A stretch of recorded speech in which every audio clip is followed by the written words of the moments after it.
Le spécialiste sur LFM avec Sinomedica, vos centres médicaux en Suisse spécialisés dans l'acupuncture et la médecine traditionnelle chinoise. Sinomedica.ch. Les centres Sinomedica basés à Lausanne, Genève, Zurich, Bâle et au Tessin, nous recevons cette semaine la doctoresse Gilda Ramim. Bonjour Gilda. Bonjour. On entend beaucoup parler de l'acupuncture pour accompagner la perte de poids. Qu'en est-il ?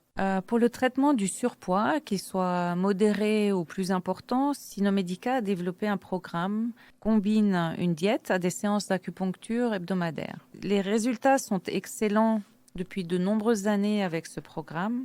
Donc, grâce à l'acupuncture, on aide les patients à améliorer leur métabolisme et à réduire leur sensation de faim, entre autres. Et on associe donc ceci à une diète qui est pauvre en sucre, composée de légumes et de protéines essentiellement.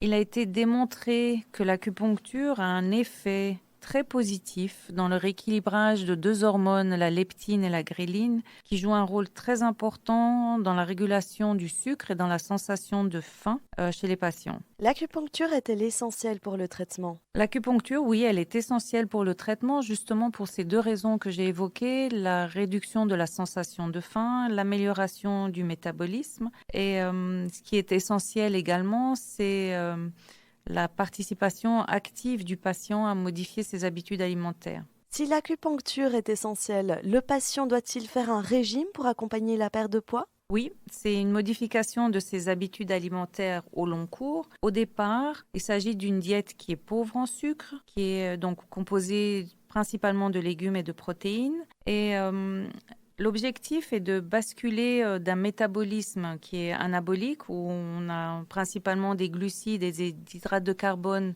comme source d'énergie, à un régime catabolique où on déstocke justement ces glucides et ces hydrates de carbone qui sont stockés dans le corps sous forme de graisse. Et c'est comme cela que le patient peut perdre du poids.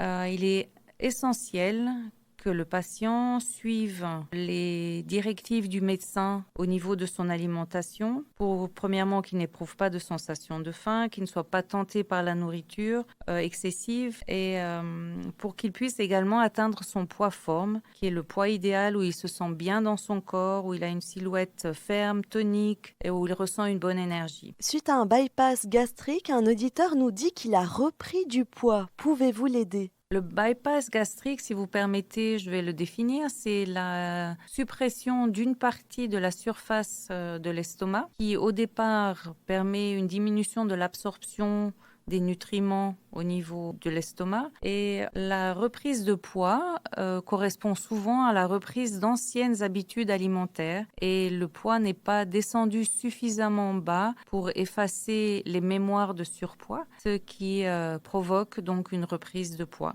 Et bien sûr qu'on peut aider ces patients à reprendre une alimentation saine et adaptée sous le contrôle de séances d'acupuncture régulières qui leur permettent de réguler également leur métabolisme et d'agir éventuellement sur le stress ou sur les mauvaises habitudes alimentaires. Merci beaucoup, doctoresse Gilda Ramim. On rappelle que vous êtes médecin spécialisé en médecine traditionnelle chinoise. On vous reçoit à nouveau demain pour répondre à de nouvelles questions. Avec grand plaisir, à demain. Sinomedica.ch pour avoir plus d'informations.